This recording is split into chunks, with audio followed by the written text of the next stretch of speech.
Kumusta po kayo mga minamahal naming tagapakinig at maligayang pagbabalik sa ating channel? Sabi nila, sa bawat bagong simula, may bagong pag-asa. Ngunit paano kung ang pag-asang iyon ay sasalubungin ng isang kadilimang susubok sa tatag ng iyong puso?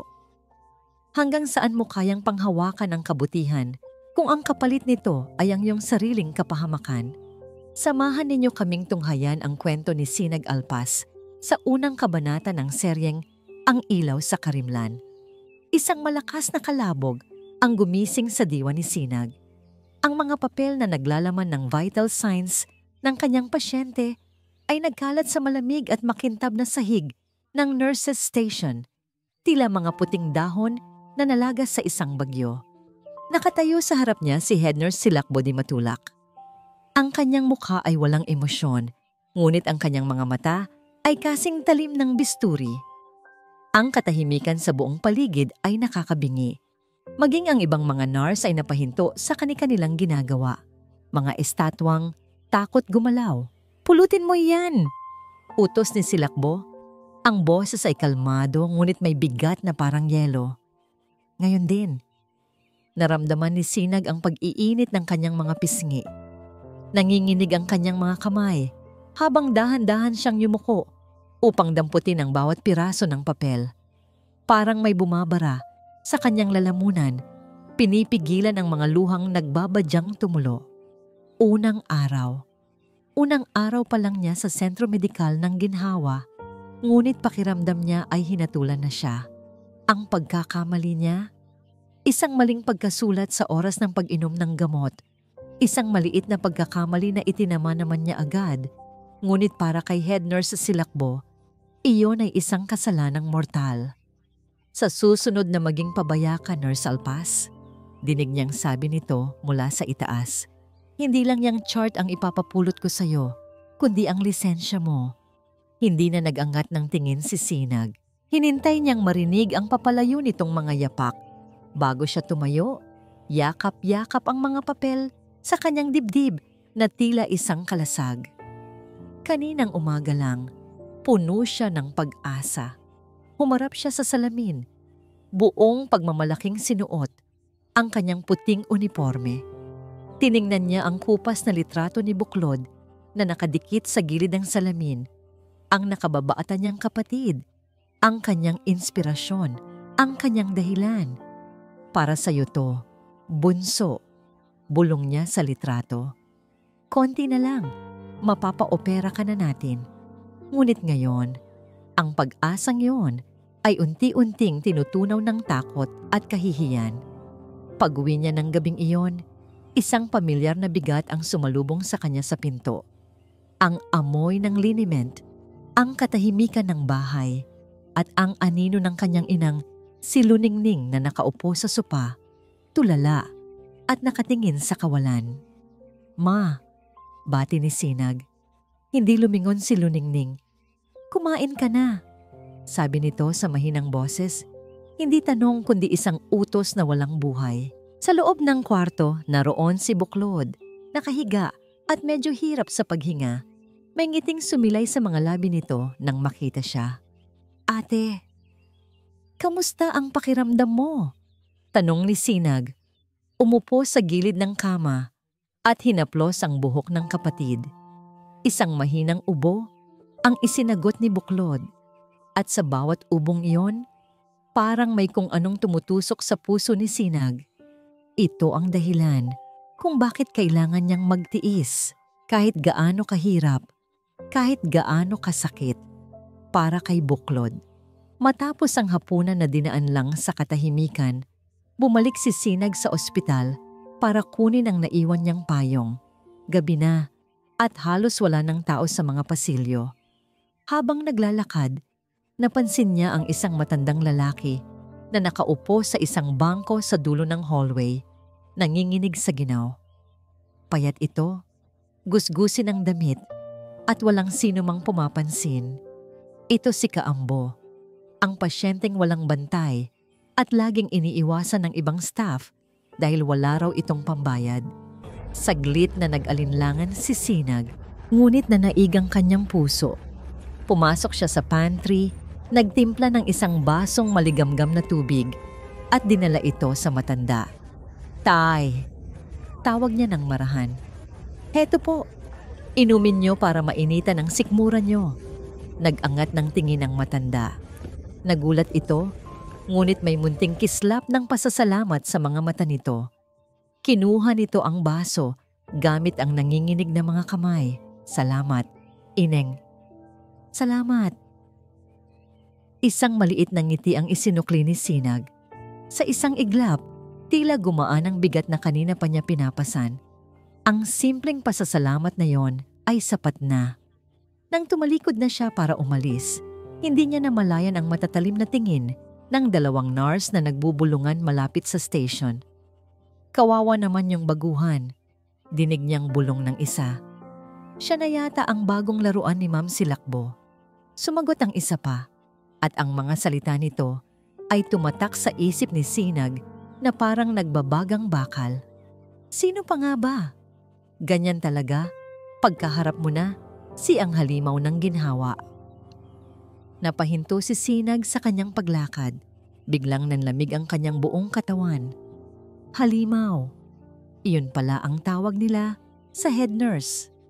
At ngayon, siya na ang bagong target nito. Ang unang araw niya ay simula pa lang pala ng isang bangungot na matagal pa bago matapos. Sa bawat pagsubok na dumarating, sinusukat ang tibay ng ating kalooban. Ngunit sa mundong madalas ay nananaig ang pansariling interes, may puwang pa ba para sa isang pusong handang magsakripisyo para sa iba? Ipagpatuloy natin ang paglalakbay ni Sinag sa ikalawang kabanata ng Ang Ilaw sa Karimlan. Ang mga sumunod na araw ay naging isang walang katapusang pagsubok para kay Sinag. Tila ginawa ni Silakbo di Matulak na misyon nito sa buhay ang pahirapan siya. Kung hindi siya ilalagay sa pinakaabalang ward, bibigyan siya nito ng 3 pasyenteng nangangailangan ng special care ng sabay-sabay. Walang reklamo si Sinag. Tinitiis niya ang lahat. Ang bawat pagod, ang bawat masasakit na salita, ay iniisip na lang niyang isang dagdag na bayad para sa kinabukasan ni Buklod. Sa gitna ng lahat ng ito, naging bahagi na ng kanyang routine ang pagbisita kay Kaambo. Isang ngiti, isang basong tubig, isang maikling kumustahan, mga simpleng bagay na tila nagbibigay liwanag sa madilim na pasilyo ng ospital. Isang hapon, habang nag-aayos siya ng gamit sa locker, narinig niya ang pag-uusap ng 2 utility worker. "Aalis na raw mamaya si Mang Berto," sabi ng isa. "Sino yon?" "Yung matandang laging nakatambay sa dulo. Yung kasama, yung apo niyang may hika. Wala na raw silang pambayad kaya papaalisin na." Biglang kumirot ang dibdib ni Sinag. Hindi niya namalayan ang sariling mga paa na nagdala sa kanya patungo sa kinaroroonan ni Kaambo. Naabutan niya itong kausap ang isang batang lalaki na mga 10 taong gulang, marahil ang apo nito. Ang bata ay may hawak na inhaler at halatang hirap sa paghingaham. "Kailangan na nating umuwi, apo," dinig niyang sabi ni Kaambo. Ang boses ay basag. "Hayaan mo. Hahanap si Lolo ng ibang paraan." "Pero Lolo, yung gamot ko po," sagot ng bata. Nagtago si Sinag sa likod ng isang pader, nakikinig. Naramdaman niya ang pamilyar na pagbara sa kanyang lalamunan. Nakita niya sa bata ang anino ni Buklod.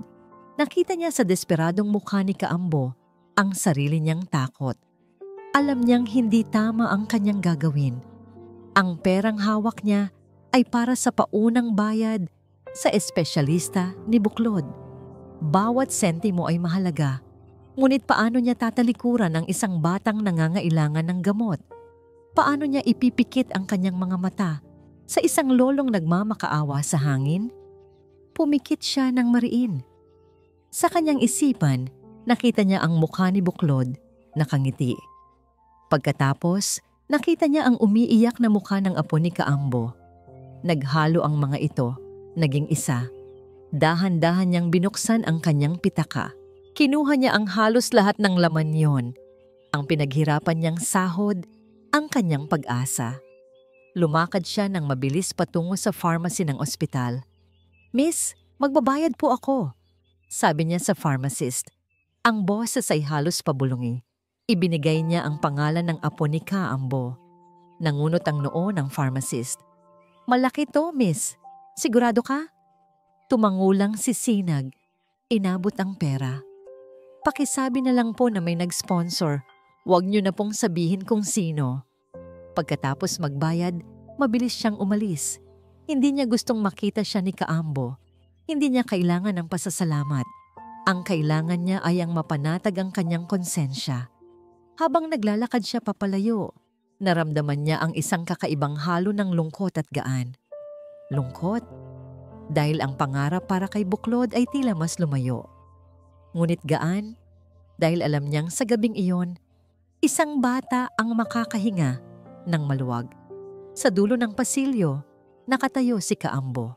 Papunta na sana siya sa billing section upang makiusap na bigyan pa sila ng palugit nang harangin siya ng isang nurse mula sa pharmacy.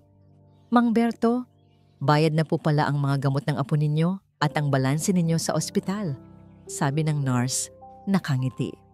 "Maari na po kayong magpahinga." Natigilan si Kaambo. "Ano? Sino ang nagbayad?" Nagkibit balikat ang nurse. "Hindi po nagpakilala eh. Basta isang anghel daw po." Napalingon si Kaambo sa pasilyo. Sa di kalayuan, natanaw niya ang papalayong anino ni Sinag.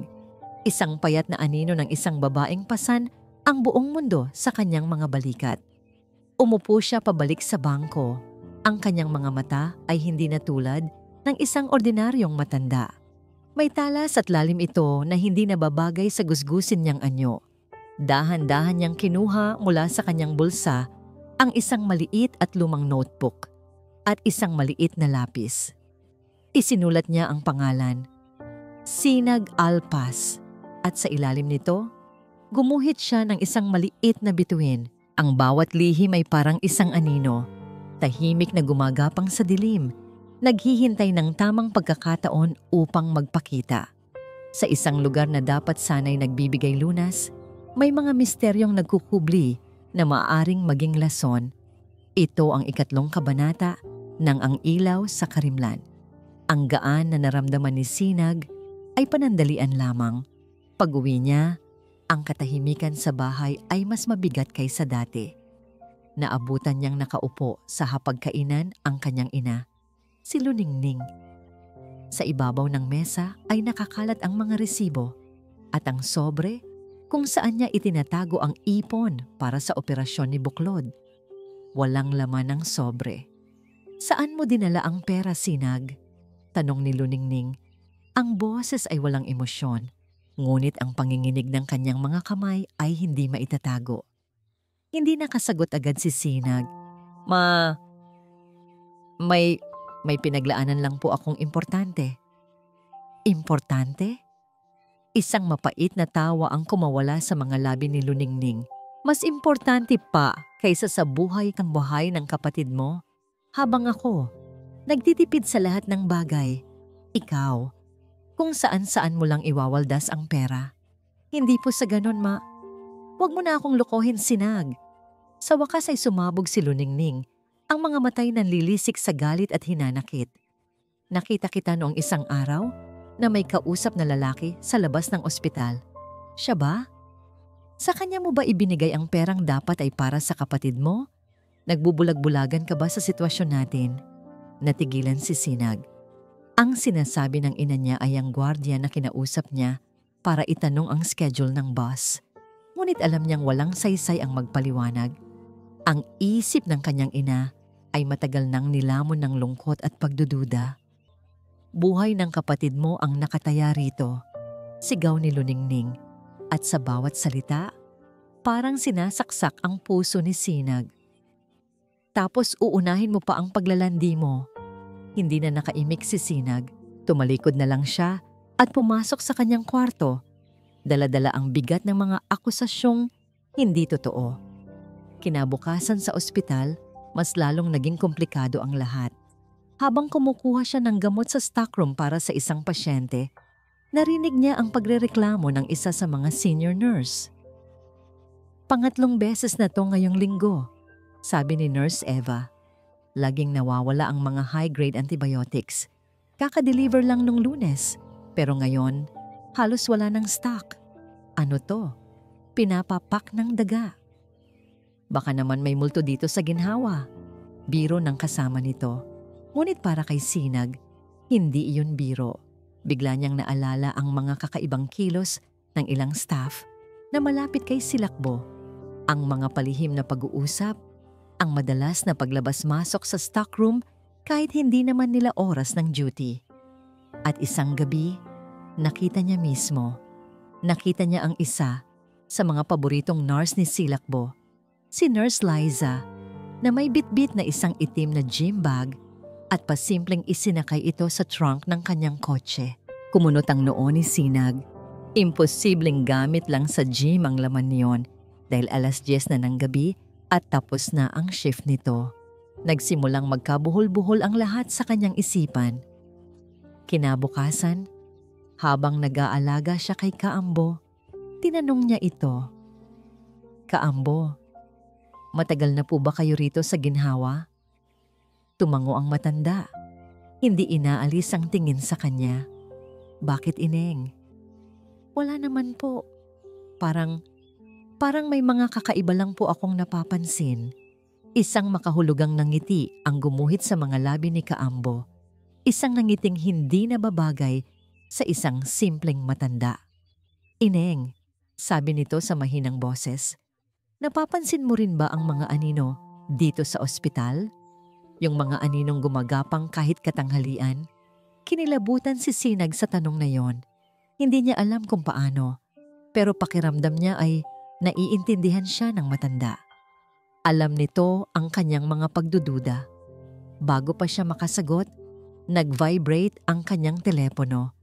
Isang mensahe mula sa isang numerong hindi rehistrado. Binuksan niya ito. 2 pangungusap lang ang nakasulat. Ngunit sapat na yon para manlamig ang kanyang buong katawan at tumindig ang lahat ng balahibo niya. Huwag kang makialam kung gusto mo pang manatili.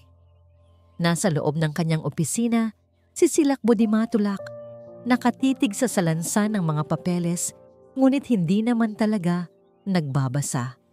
Ang kanyang isip ay lumilipad sa ibang lugar. Ang pamilyar na panginginig ng kanyang telepono ang nagpabalik sa kanya sa kasalukuyan. Isang pribadong numero. Sinagot niya ito. Ang boses ay kasing lamig ng hangin mula sa aircon. Oh? Ma'am, kailangan na nating maglabas ulit. Sabi ng boses sa kabilang linya. May halong kaba. Nagrereklamo na si Contact. At may balita akong may taga City Hall na nag-iikot-ikot, nagtatanong daw tungkol sa budget ng ospital. Napatikom ang kamao ni Silakbo. Maghintay ka sa sinabi ko. Masyadong mainit ngayon. Baka mapaso tayo. Pero ma'am, kailangan na ng pera. Sinabi ng maghintay. Putol ni Silakbo. Ang boses ay nagtimpi ng galit. Ako ang masusunod dito. Ako ang bahala. Huwag kang gagawa ng kahit anong katangahan. Ibinaba niya ang tawag ng may puwersa. Ang kanyang paghinga ay malalim at mabigat. Napasandal siya sa kanyang silya at ipinikit ang mga mata. Ngunit sa pagpikit niya, hindi kapayapaan ang kanyang nakita, kundi isang alaala. Isang alaalang pilit niyang ibinabaon sa limot sa loob ng 20 taon. Sound transitions to a faint echoing memory. Chaotic hospital sounds, a young girl's weak cough, a desperate cry. 20 taon na ang nakalipas. Sa isang pampublikong ospital na masikip at maingay, isang batang Silakbo ang umiiyak sa tabi ng kama ng kanyang nakababatang kapatid na si Diwa. Hirap na hirap huminga si Diwa dahil sa matinding atake ng asthma. Nurse! Nurse! Tulong! Sigaw ng batang Silakbo. Isang batang nurse na sa tingin niya ay halos kaedad lang ni Sinag ngayon ang lumapit. Mukha itong mabait, laging nakangiti, ngunit halatang pagod at nag-aalaga ng napakaraming pasyente. Sandali lang ha, Tatapusin ko lang to. Ngunit ang sandali lang na yon ay naging 10 minuto, 15 minuto. Nang sa wakas ay makalapit ang nurse dala ang nebulizer, huli na ang lahat. Si Diwa ay hindi na humihinga. Pasensya na. Ang dami ko kasing... Nagsimulang magpaliwanag ng nurse. Ang muka'y puno ng pagsisisi. Ngunit para kay Silakbo, ang kabaitan at pasensya na yon ang pumatay sa kanyang kapatid. Ang kahinaan at kawalan ng disiplina ng nurse na yon, ang sistema na hinahayaang maganap, ang ganoong kapabayaan. Sound transitions back to the quiet office, the hum of the aircon. Minulat ni Silakbo ang kanyang mga mata. Mula sa kanyang drawer, kinuha niya ang isang luma at kupas na litrato. Isang larawan niya kasama ang isang masayahing batang babae. Si Diwa. Hinaplos niya ang mukha nito sa litrato. Hindi na mauulit, Diwa. Bulong niya sa hangin. Hindi ko nahahayaang maulit pa. Ito ang dahilan ng kanyang pagiging strikto. Ito ang dahilan kung bakit kinamumuhian niya ang kahinaan. Para sa kanya, ang disiplina at kaayusan ay hindi lang basta patakaran. Ito ay buhay at kamatayan. Ang pagiging mabait sa maling panahon ay kapabayaan. At si Sinag Alpas, nakikita niya kay Sinag ang lahat ng kinamumuhian niya. Ang kahinaan, ang pagiging sobrang maawain, ang pagiging mabait na nurse na pumatay sa kanyang kapatid. Bawat ngiti, bawat pagtulong ni Sinag sa iba ay isang sampal sa kanyang alaala. At ngayon, ang nurse na yon ay nagsisimula pang makialam. Tumayo si Silakbo at sumilip sa bintana ng kanyang opisina. Sa ibaba, nakita niya si Sinag na kausap si Kaambo. Inaalalayan itong umupo ng maayos. Isang pamilyar na galit ang kumulo sa kanyang dibdib. Isang silakbo ng nakaraan. Para sa kanya, hindi na lang ito tungkol sa negosyo ng gamot. Naging personal na ito. Kailangang mawala si Sinag. Kailangan niyang putulin ang anino ng kahapon bago pa nito sirain ang lahat ng kanyang pinaghirapan. Kinuha niyang muli ang kanyang telepono at tinawagan ng isa sa kanyang mga tauhan, si Nurse Liza. Liza, sabi niya, ang boses ay desidido at walang bahid ng pag-aalinlangan. Gawan mo ng paraan para matanggal ang nurse na yan ngayon na. Ano to, Nurse Alpas? Ang tanong ay tila isang kidlat na gumuhit sa abalang nurse's station. Napatigil ang lahat. Dahan-dahang lumingon si Sinag. Nakatayo sa harap ng kanyang bukas na locker, si Nurse Liza. Hawak-hawak ang isang maliit na bote ng gamot. Sa likod nito, nakatayo si Head Nurse Silakbo. Ang mga braso ay nakahalukip-kip. Ang mukha ay isang maskara ng malamig na paghuhusga. Anong gamot yan? Tanong ni Silakbo. Kinuha ni Sinag ang bote. Nanlaki ang kanyang mga mata nang mabasa ang etiketa. Morphine, isang regulated na painkiller na mahigpit na binabantayan sa ospital. Hindi po yan sa akin. Nanginginig na sabi ni Sinag. Hindi ko po alam kung paano yan napunta dyan. Isang mapanuyang ngiti ang sumilay sa labi ni Nurse Liza. Nakita ko lang yan dyan, ma'am. Baka nahulog mula sa bulsa ni Sinag. Isang kasinungalingan. Depensa ni Sinag. Ang boses ay nagsisimula ng mabasag. Hindi po ako kailanman kukuha ng gamot na hindi para sa pasyente. Ganun ba? Tanong ni Silakbo. Lumapit ito at kinuha ang logbook ng pharmacy. Binuklat nito ang mga pahina. Nakasaad dito na ikaw ang huling kumuha ng stock ng morphine para sa pasyente sa room 302. At ayon sa bilang, isang bote ang nawawala.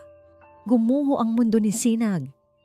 Oo, siya nga ang kumuha ng gamot.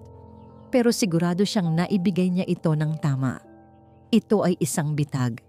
Isang perpektong bitag. Ma'am Silakbo, maniwala po kayo. Pagmamakaawa ni Sinag, ang mga luha ay sunod-sunod ng pumatak. Hindi ko po magagawa yan. Ngunit ang mga mata ni Silakbo ay walang awa. Sa opisina ko, ngayon din, isang oras ang lumipas. Isang oras ng walang saysay na pagpapaliwanag. Isang oras ng mga akusasyong walang basihan. Si Sinag ay nasa isang sulok, habang si Silakbo, Liza at ilang miyembro ng management ay nasa kabilang panig. Walang sino mang naniwala sa kanya. Ang ebidensya, kahit ito'y gawa-gawa lamang, ay malinaw. Sa dulo ng pasilyo, nakaupo si Kaambo. Hindi siya gumagalaw, ngunit ang kanyang mga mata ay matamang nakamasid sa pintuan ng opisina ni Silakbo. Naririnig niya ang mga sigaw, ang mga hikbi. Ang kanyang mga kamay ay nakakuyom sa ibabaw ng kanyang luma at gusgusing pantalon. Biglang bumukas ang pinto. Unang lumabas si Sinag, ang kanyang muka ay basang-basa ng luha, ang kanyang mga balikat ay nanginginig. Sumunod si Silakbo. Hawak nito ang ID ni Sinag. Sa harap ng lahat ng mga nurse na nagkumpulan, itinaas ni Silakbo ang ID. Simula ngayon, si Sinag Alpas ay hindi na empleyado ng sentro medikal ng Ginhawa. Deklara nito, ang boses ay matigas at malakas.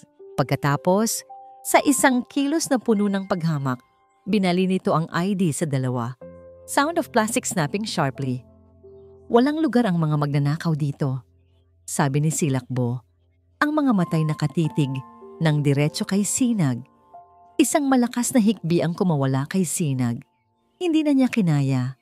Tumakbo siya. Tumakbo siya papalayo sa mga mapanghusgang tingin, papalayo sa mga bulong-bulungan, papalayo sa lugar na minsang naging pangarap niya. Habang tumatakbo siya sa pasilyo, hindi niya napansin ang matandang lalaking nakatayo sa gilid. Ang mga mata nito'y puno ng galit na hindi para sa kanya, kundi para sa mga taong sumira sa kanya. Lumabas siya ng ospital. Kasabay ng pagbuhos ng malakas na ulan, ang pagbuhos ng kanyang mga luha. Ang uniforme niyang puti ay nabasa, naging mabigat, tila isang pasanin. Pakiramdam niya, ito na ang katapusan. Wala na siyang trabaho, wala nang pag-asa para kay Buklod. Sinira siya, sinira nila siya. Samantala, sa kanilang maliit na bahay, tumutunog ng walang tigil ang telepono. Nakahiga sa kama si Buklod, mahigpit na hawak ang kanyang dibdib. Ang kanyang paghinga ay mababaw at mabilis. Sinusubukan niyang abutin ang telepono para tawagan ang kanyang ate, pero hindi niya kaya. Ang kanyang mga labi ay unti-unting nangingitim. Basang-basa at nanginginig sa ginaw, itinulak ni Sinag ang pinto ng kanilang bahay. Ang bigat sa kanyang dibdib ay halos hindi na niya makaya. Handa na siyang salubungin ang galit ng ina. Handa na siyang harapin ang kabiguan. Ngunit ang sumalubong sa kanya ay isang katahimikang mas nakakakilabot kaysa sa anumang sigaw. Ma? Buklod? Tawag niya. Ang boses ay paos. Walang sumasagot. Isang masamang kutob ang gumapang sa kanyang buong pagkatao. Mabilis siyang tumakbo papasok sa kwarto at doon nakita niya ang isang imaheng habambuhay na susunog sa kanyang alaala. Nakabulagta sa sahig si Buklod. Ang muka ay kulay ube. Ang mga labi ay halos itim na. Sa tabi niya, nakaluhod ang kanilang inang si Luning Sangning. Tulala, nanginginig, at walang magawa, kundi paulit-ulit na ibulong ang pangalan ng bunsong anak. Buklod, anak, gumising ka. Diyos ko, sigaw ni Sinag. Sa isang iglap, nawala ang kanyang sariling sakit. Ang pagiging nurse ang nanaig.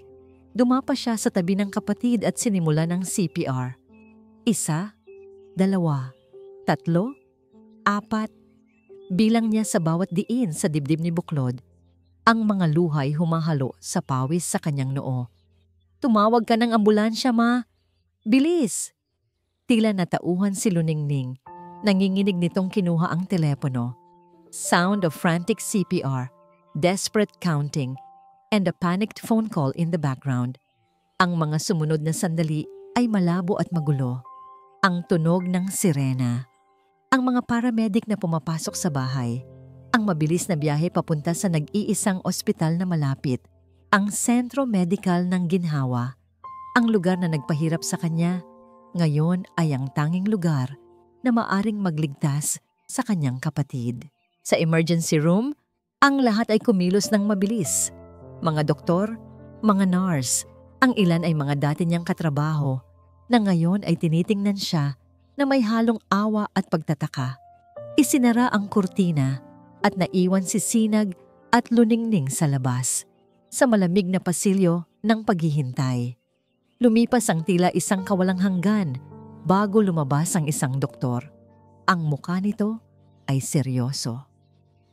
Na-stabilize namin siya, pero kritikal ang lagay niya, sabi ng doktor. Ang huling atake ay nagdulot ng matinding pinsala sa puso niya. Kailangan na niyang maoperahan agad-agad. Magkano po, Dok? Tanong ni Sinag. Kahit alam na niya ang sagot, sinabi ng doktor ang isang halaga na katumbas ng ilang taon niyang sahod. Isang halagang imposible. I'm sorry, sabi ng doktor nang makita ang reaksyon sa mukha ni Sinag. Gagawin namin ang lahat ng aming makakaya para mapanatili siyang stable, pero hindi siya tatagal ng walang operasyon. Nang makaalis ang doktor, hinarap ni Luningning si Sinag. Ang kaninang pagiging tulala ay napalitan ng isang bagsik na ngayon lang nakita ni Sinag. Narinig mo yun, sabi ni Luningning. Ang boses ay puno ng lason. Kasalanan mo to.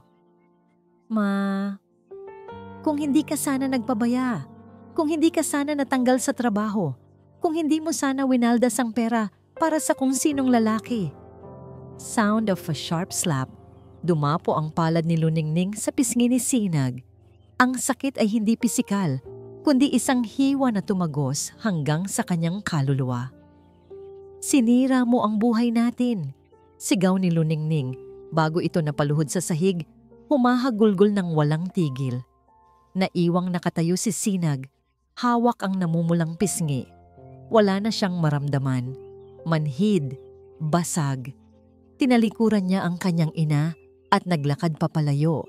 Ang mga paay walang tiyak na direksyon. Napunta siya sa maliit na kapilya ng ospital. Umupo siya sa isang bakanting upuan sa harap, nakatitig sa imahe sa altar, ngunit wala namang nakikita. Wala na. Wala nang natira.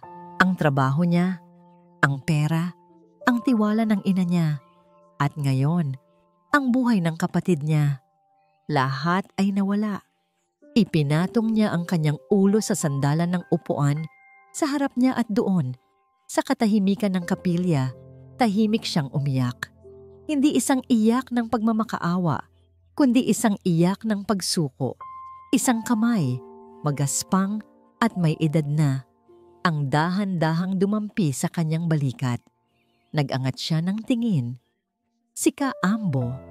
Ngunit may kakaiba sa tindig nito ngayon. Wala na ang dating hukot na anyo.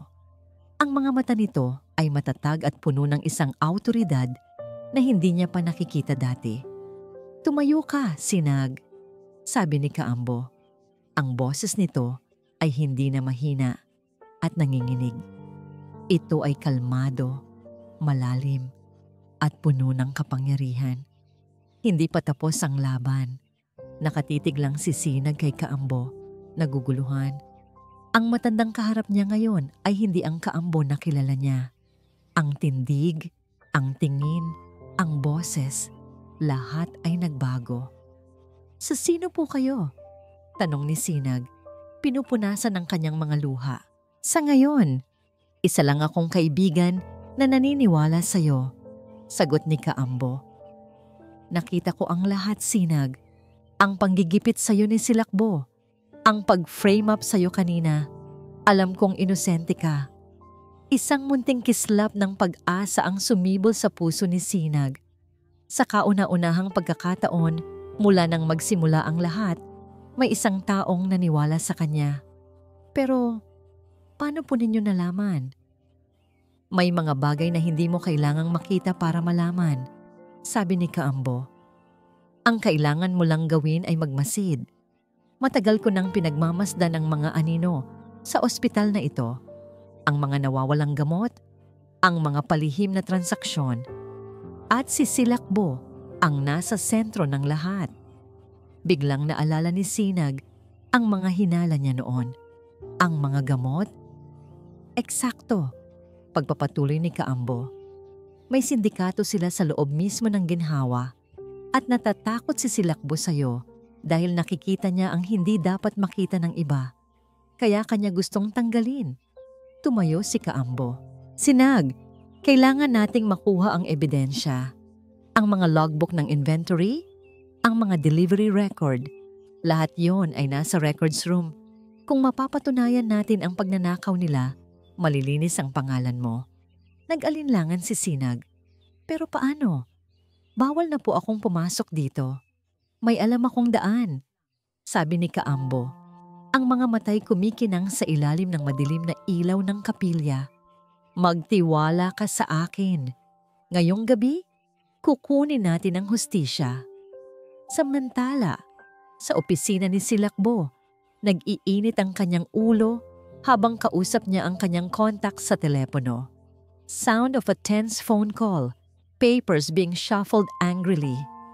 Anong ibig mong sabihin na bukas ng umaga? Galit na tanong ni Silakbo. Akala ko ba sa isang linggo pa ang audit mula sa City Hall? Biglaan, ma'am. Mukhang may nagtip sa opisina ng mayor. Sagot ng kabilang linya. Ang sabi, personal daw na interes ni Mayor Ilagan ang biglaang inspeksyon na to. Parang binuhusan ng malamig na tubig si Silakbo.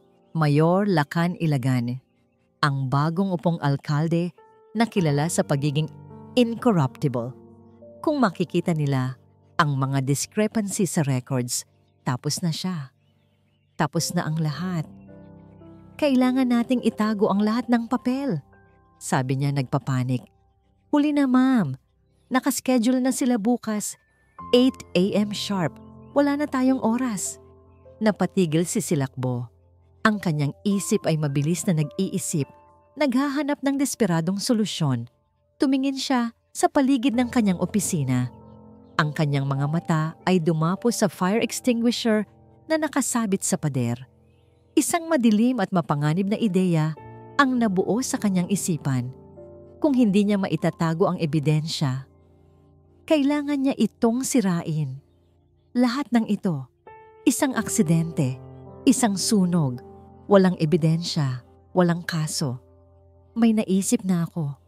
Bulong niya sa telepono. Gawin mo ang inuutos ko. Sound of quiet, tense footsteps in a dark hallway. Hating gabi. Sa tulong ni Kaambo, nakapasok si Sinag sa ospital gamit ang isang pinto sa likod na bihirang gamitin. Ang mga pasilyo ay tahimik at madilim. Tanging ang mga emergency light lang ang nagbibigay ng kaunting liwanag. Doon ang records room, turo ni Kaambo. Bago ito huminto. Maiwan ako rito para magbantay. Bilisan mo. Tumango si Sinag at dahan-dahang naglakad. Bawat hakbang ay mabigat. Bawat anino ay tila isang kalaban. Habang papalapit siya sa records room, isang pamilyar at nakakaalarmang amoy ang sumalubong sa kanya. Amoy ng gasolina. Biglang bumilis ang tibok ng kanyang puso. Sumilip siya sa maliit na bintanang salamin ng pinto ng records room at doon, sa loob, nakita niya si Silakbo di Matulak. May hawak itong isang galon at binubuhos ang laman nito sa mga filing cabinet na puno ng mga dokumento. Napatakip si Sinag sa kanyang bibig upang pigilan ang isang sigaw. Nang matapos, kinuha ni Silakbo ang isang lighter mula sa kanyang bulsa. Bago niya ito sindihan, tila may naramdaman siyang kakaiba. Dahan-dahan itong lumingon patungo sa pinto. Ang kanilang mga mata ay nagtagpo sa pamamagitan ng salamin. Gulat. Pagkatapos, galit. Isang demonyong ngiti ang sumilay sa mga labi ni Silakbo bago nito kinasa ang lighter. Anong ginagawa mo? Sigaw ni Sinag. Itinulak ng buong lakas ang pinto ng records room. Hindi na niya inisip ang panganib. Ang tanging nasa isip niya ay ang mga ebidensyang unti-unting nilalamon ng apoy. Hindi na tinag si Silakbo. Nakatayo ito sa gitna ng silid. napapaligiran ng apoy na tila isang demonyong nagagalak sa sarili nitong impyerno. Ang mukha niya ay nababasa ng pawis at luha, isang nakakatakot na pinaghalong desperasyon at tagumpay. "Ginagawa ko ang nararapat," sagot ni Silakbo. Ang boses ay nangingibabaw sa ingay ng apoy. "Tinutupok ko ang nakaraan. Tinutupok ko ang mga kasalanan ng lugar na ito." "Mga kasalanan mo," ganti ni Sinag. "Nagnanakaw ka. Sinisira mo ang buhay ng mga pasyente para sa pera." Isang halakhak na puno ng kabaliwan ang kumawala kay Silakbo. "Pera? Akala mo ba pera lang ang habol ko dito? Disiplina, Sinag, kaayusan. Yan ang kailangan ng ospital na ito. Hindi ang mga nurse na tulad mo na puro awa pero pabaya." Bigla, sa gitna ng apoy, nagbago ang anyo ni Silakbo. Ang galit ay napalitan ng sakit. "May kilala akong nurse na tulad mo noon. Mabait, maawain, pero dahil sa kapabayaan niya, namatay ang kapatid ko. Namatay si Diwa sa mga kamay niya." Ito na, ang buong katotohanan. Ang sugat na hindi kailanman naghihilom. "Hindi ako siya!" sigaw ni Sinag, umiiwas sa isang maliit na apoy na gumapang sa sahig. "At ang ginagawa mo ngayon ay hindi magbabalik sa kanya. Mas marami ka pang idadamay. Kung kailangang masunog ang buong ospital na ito para lang matuto ang lahat, gagawin ko," sabi ni Silakbo. Ngunit alam ni Sinag na hindi lang iyon. Nakita niya ang takot sa mga mata ni Silakbo. Takot na mabunyag.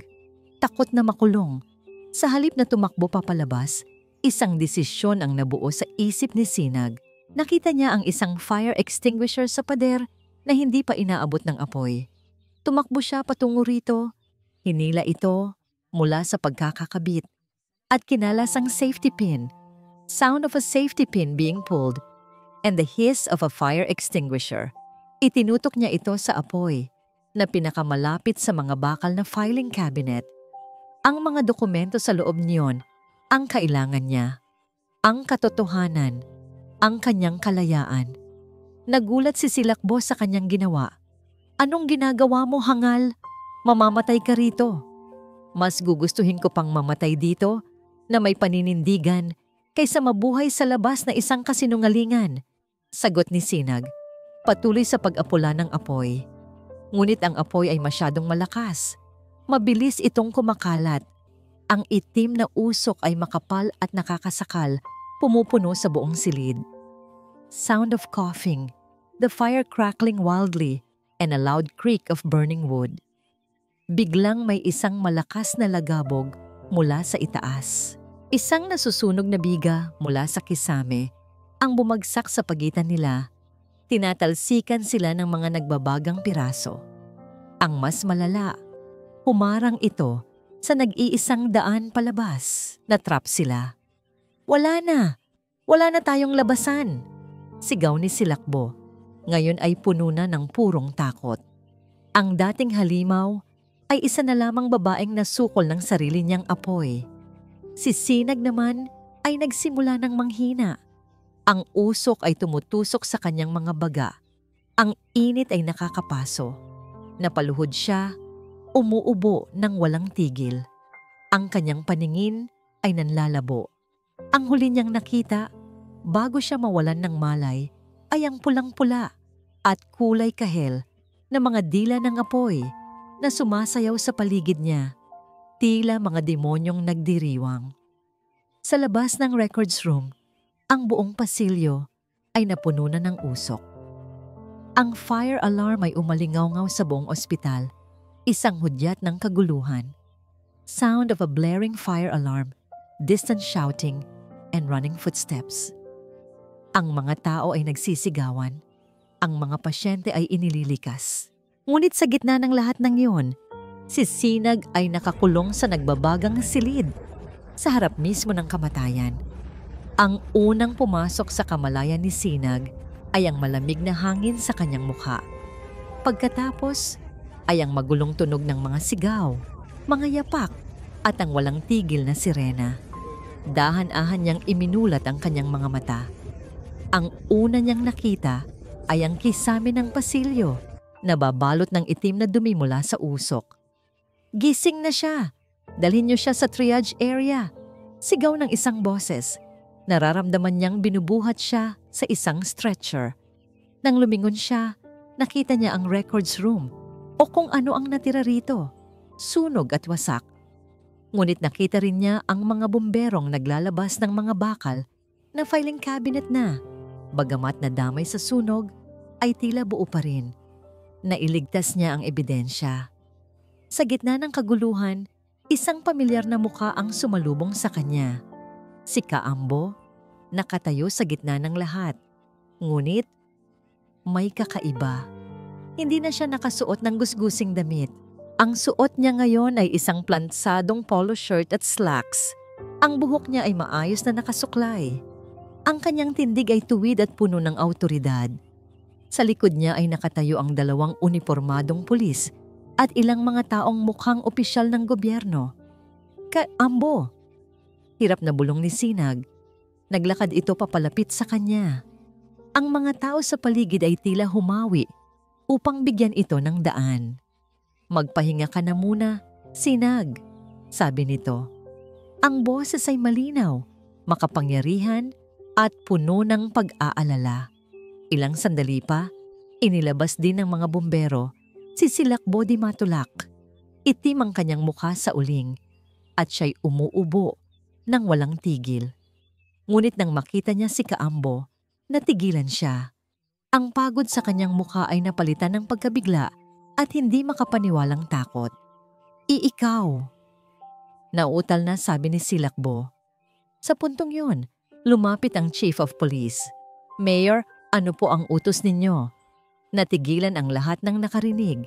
Maging si Sinag na nakahiga sa stretcher ay napilitang bumangon ng bahagya. Mayor, ngumiti ng bahagya si Kaambo o kung sino man siya, humarap siya sa lahat. Ako si Lakan Ilagan, ang inyong punong lungsod, deklara niya. Ang boses ay umaling-aungaw sa buong pasilyo. Pinatahimik ang lahat ng ingay.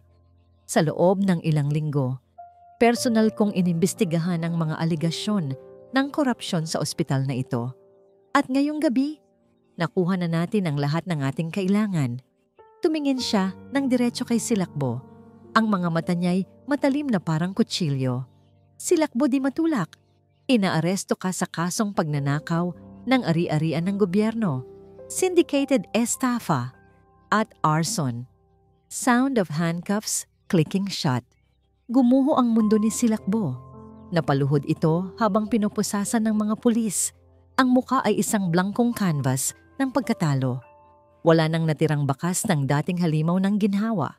Pagkatapos, lumapit si Mayor Lakan Ilagan sa stretcher ni Sinag. Kinuha niya ang kamay nito. Ang buong lungsod ng mahinahon ay may utang na loob sa'yo. Sabi niya ng may buong sinseridad. Hindi mo lang iniligtas ang ebidensya, iniligtas mo rin ang marami sa mga pasyente na maaaring nadamay sa sunog. Bayani ka, Sinag. Ang mga salitang iyon, matapos ang lahat ng panlalait at akusasyon, ay musika sa pandinig ni Sinag. Ang mga luha ay muling dumaloy sa kanyang mga pisngi, ngunit ngayon, ito'y mga luha ng ginhawa. Bago pa man siya dalhin ng mga mediko, may isang huling bagay siyang naalala.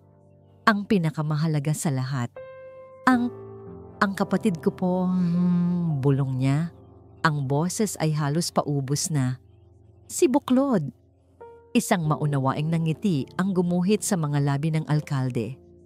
Huwag kang mag-alala, sabi nito. Ang boses ay puno ng katiyakan. Tungkol sa kapatid mo, naasikaso ko na ang lahat. Makalipas ang 3 buwan, sa ilalim ng isang malaking puno ng akasya, sa parke ng bayan ng Mahinahon, isang batang lalaki ang tumatakbo, humahabol sa isang makulay na saranggola. Ang kanyang tawa ay malutong at puno ng buhay. Wala nang bakas ng hirap sa paghinga. Ito si Buklod, malusog at masigla. Nakaupo sa isang bench hindi kalayuan si Sinag at ang kanyang inang si Luningning, kapwa nakangiting pinapanood ang bata. Ang bilis niyang tumakbo. sabi ni Luningning. Ang mga matay nangingilid sa luha ng kaligayahan. Tumango si Sinag. Ang puso'y puno ng kapayapaan. Ang operasyon na personal na tinulungan ni Mayor Lacan Ilagan ay naging matagumpay. Ito ang premyo sa lahat ng kanyang pinagdaanan. Humarap si Luningning kay Sinag. Hinawakan nito ang kanyang kamay. "Anak, patawarin mo ako," sabi nito. Ang boses ay puno ng pagsisisi sa lahat ng mga sinabi ko. Sa hindi ko paniniwala sa iyo, nabulag ako ng takot at hinanakit. "Matagal ko na po kayong pinatawad, Ma," sagot ni Sinag. Pinisil ang kamay ng ina. "Naiintindihan ko po." Sa unang pagkakataon, sa loob ng maraming taon, niyakap ni Luningning ang kanyang panganay na anak. Isang yakap na naghilom sa lahat ng sugat ng nakaraan. Sa wakas, buo na ulit sila. Kinabukasan, sa sentro medikal ng Ginhawa, na ngayon ay nasa ilalim na ng bagong pamamahala, isang maliit na seremonya ang idinaraos. Sa harap ng ospital, isang bagong wing ang pinasinayaan. Nakatayo sa isang maliit na entablado, si Mayor Lacan Ilagan. Ang gabing naganap ang sunog ay isang madilim na kabanata sa kasaysayan ng ospital na ito, sabi ng alkalde sa mikropono. Ngunit sa gabing iyon, isang ilaw ang nanatiling nagniningning. Isang ilaw ng katapangan, katapatan, at hindi matatawarang kabutihan. Ngumiti siya at tumingin sa direksyon ni Sinag na nakatayo sa tabi niya. At bilang pagkilala sa ilaw na yon, ikinagagalak kong buksan ang bagong community healthcare program ng ating lungsod na magbibigay ng libreng serbisyong medikal para sa mga kapuspalad. Ang programang ito ay tatawagin nating Proyektong Sinag. Sound of warm applause from a crowd. At siyempre, pagpapatuloy ng alkalde, walang ibang mas karapat dapat na mamuno sa proyektong ito, kundi ang babaeng nagbigay inspirasyon dito. Ladies and gentlemen, ang bagong head ng Proyektong Sinag, Nurse Sinag Alpas. Pumalakpak ang lahat. Nahihiyang lumapit si Sinag sa mikropono. Tiningnan niya ang mga tao sa harap niya. Mga dating katrabaho, mga pasyente, ang kanyang pamilya. "Maraming salamat po," sabi niya. Ang boses ay nanginginig sa emosyon. "Wala po akong ibang hinangad, kundi ang makatulong. At ipinapangako ko po, sa proyektong ito, walang maiiwan. Bawat isa ay may karapatan sa ginhawa." Nang matapos ang seremonya, nilapitan siya ni Mayor Ilagan. "Binabati kita, Head Nurse Alpas," sabi nito. Nakangiti. "Maraming salamat po ulit sa lahat, Mayor. O mas gugustuhin ko yatang tawagin kayong kaambo," biro ni Sinag. Tumawa ang alkalde. "Kaambo na lang, kapag tayong dalawa lang, para hindi ko makalimutan kung saan ako nanggaling." Pagkatapos ng lahat, umakyat si Sinag sa rooftop ng ospital, ang paborito niyang lugar. Mula roon, tanaw niya ang buong bayan ng mahinahon habang dahan-dahang lumulubog ang araw. Nag-iiwan ng kulay ginto at kahel sa kalangitan. Huminga siya ng malalim. Ang hangin ay sariwa. Ang pakiramdam ay magaan. Hindi naging madali ang kanyang paglalakbay. Puno ito ng sakit, luha at pagdududa.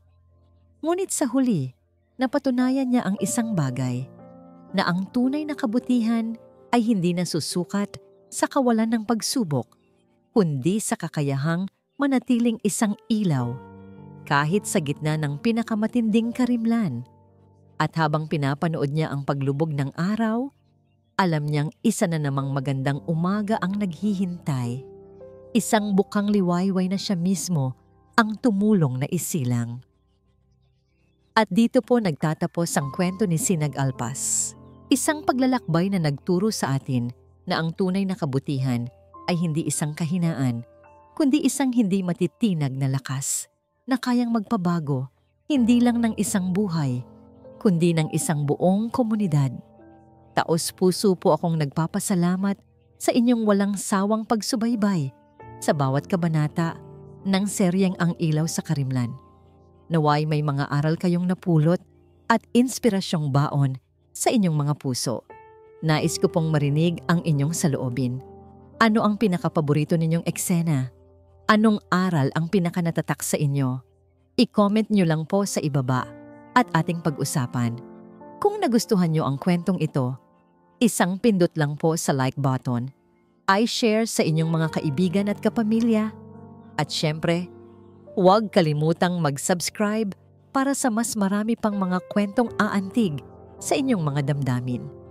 Muli, ako po ang inyong lingkod, nag-iiwan ng isang paalala. Ang bawat puso ay may sariling kwento at ang bawat kwento ay may aral na naghihintay.